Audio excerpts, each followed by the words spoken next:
So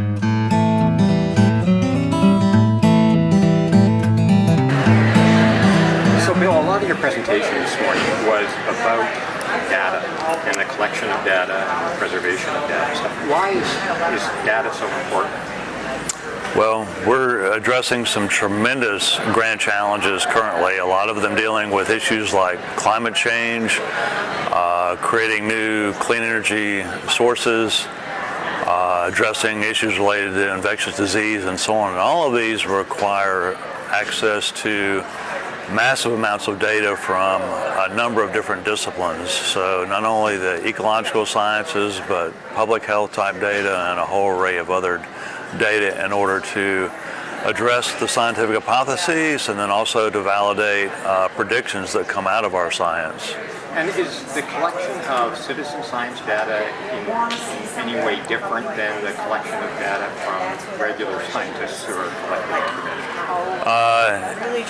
information? There's some similarities for sure in that we would hope that rigorous processes are being followed in terms of collecting the data. But the big difference is the sheer number of people that you can have out in the field collecting data at any one given time. We have a limited number of scientists and technicians and graduate students that are actively collecting data at any given point in time, but yet to address these really broad-scale questions, we need lots and lots of data from many, many different places. And the only way to do that is through citizen science networks. And what kind of tools have evolved over the last few years that make it easier for data collection and analysis? Quite a number of tools are helping out now. Even your average cell phone or iPad that you can take into the field is adding tremendously to our capabilities to collect data in the field. But there are also lots of new instruments that are fairly inexpensive, sensors and so on, that can be taken out into the field by a large number of individuals because prices have gone down and a lot of these tools have gotten much smaller in size. So it's now possible to take them in the field in your shirt pocket or elsewhere and use those. What about the actual data analysis itself? What kind of tools are there to make sense of all the mass of data that's flowing in?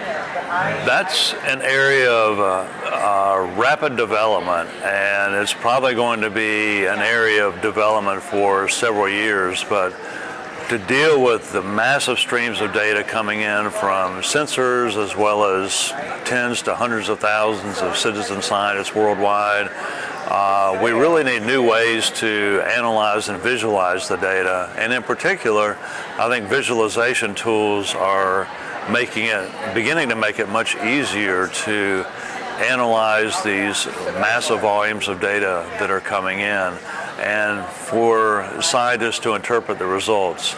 One quick example is looking at data being collected from eBird. We have over 5 terabytes of data from one question that we asked, but a scientist can't look at 5 terabytes of data. The only way to interpret that is through visualization tools that allow you to very quickly visualize this massive amount of data. So how can people learn more about data collection and analysis? I can't hear you. How can people learn more about data collection and analysis? How can you learn more?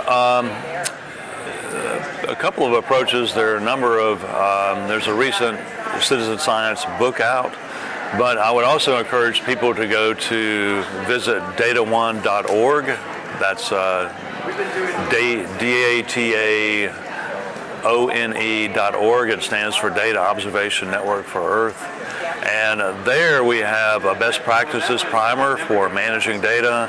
We have a database for best practices that you can search, as well as a database on tools that can point to tools that might help you with various aspects of managing and collecting and interpreting and visualizing data.